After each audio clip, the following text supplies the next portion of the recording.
আপনি মধ্যবিত্ত, তাইলে আপনার অনেক স্বপ্ন আছে, কিন্তু সেই স্বপ্নগুলো পূরণ হয় না।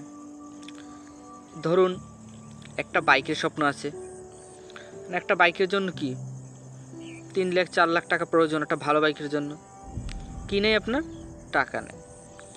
এখন শীত, ভালো পোশাক, দামি পোশাক, জুতো, এগুলোর প্রয়োজন আছে, কিন্তু এখন আপনার কি নেই, পর্যাপ্ত টাকা নেই।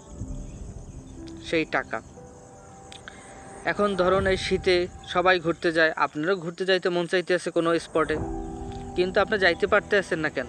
আপনার কি নেই, টাকা।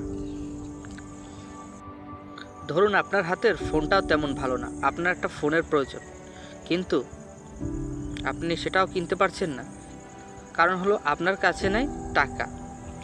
সেই সব কিছুর একটা ম্যাজিক বা জাদুকরী মন্ত্র হলো, আসল হলো টাকা।